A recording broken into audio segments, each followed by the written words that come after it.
Welcome back to Mr. More PE. Today we're looking at a topic that plagues all of us in sport, and it's sports injuries. No matter what level you play at, whether it's grassroots, amateur or elite professional, sports injuries is going to get you at some point in your career, and hopefully it won't get you too seriously. So we're going to explore some of the most common sports injuries that we come across, and we're going to talk about things like concussion, sprains and strains, the difference between the two, tennis and golfer's elbow, and fractures. I've done a separate video on fractures, so I'm not going to spend too long on that. So let's dive right in. First of all, let's talk about concussion, something that there's a lot more awareness of now in sport. Now, when you think of concussion, it's essentially just the brain inside your cranium shaking. And in doing so, it can cause kind of loss of consciousness, loss of vision, and it can be really, really serious. People can die from concussion.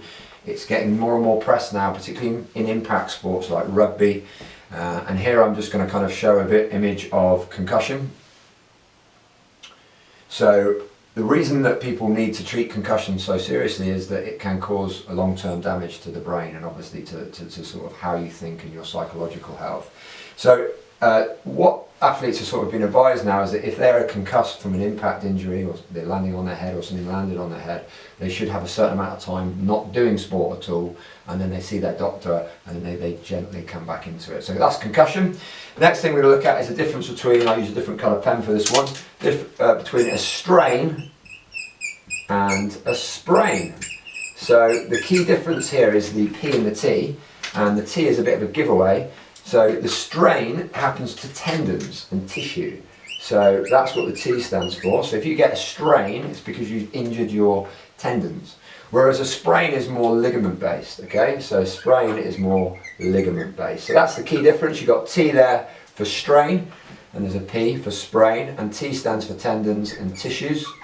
And that is the type of soft tissue injury that can happen, like when you roll your ankle, and it balloons up, and then you need to get ice on it to try and compress it and get rid of the swelling. So there's a strain and a sprain. We call those soft tissue injuries. Next up, we've got overuse injuries, and it's the most common two are tennis and golfer's elbow. So if you've had this, you'll know it's extremely painful, and you get quite a sharp cutting pain in that joint there, the hinge joint. So these types of overuse injuries are exactly what they say on the tin. They're overuse. You've overused or hyperextended the joint repeatedly. So with a tennis, if I just go side on here to take a tennis serve, if I'm coming through and I'm serving and I'm repeatedly doing this with my arm, I'm going to create quite a lot of pressure by hyperextending that joint. Equally with golf, I'll come side on to do golfers. Golfer's elbow can cause a similar type of pain depending on if you're left or right-handed in your elbow. So the most common way to sort of treat this injury here and the strain and the sprain is just to rest. And there's something that you may have heard called RICE, R-I-C-E, and this is the way that we treat injuries in sports. This stands for rest. So the first thing we do when we get an injury is we rest. We don't continue to play on it. Next up, we ice it with nice cold ice as soon as possible. And that's why a lot of people are doing ice baths now as well, even when they're not injured, just to accelerate that recovery process. Then we compress it, can put a bandage around it, and finally we elevate it. So RICE, R-I-C-E, rest, ice, elevation. And the last thing to sort of talk about is this idea of fractures, which is quite simply a broken bone.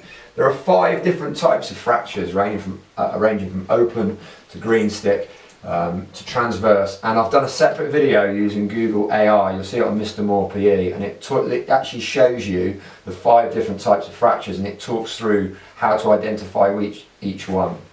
So fractures, I'm not going to talk about too much in sports injuries. It is something you need to know, but I recommend you watch the other video because it's a lot more visual. You can actually see the bone breakages and the different types.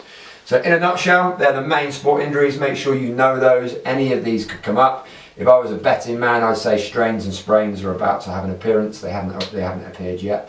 And one thing that you need to know about in terms of a term is this word PPE, which is personal protective equipment, and it's stuff that you can wear potentially to stop things like concussion. So rugby players will wear scrum caps. You'll see them wear those, and that just protects their head a little bit from these things. And in things like rock climbing and kayaking, they'll also wear helmets to stop them from banging their head and being concussed.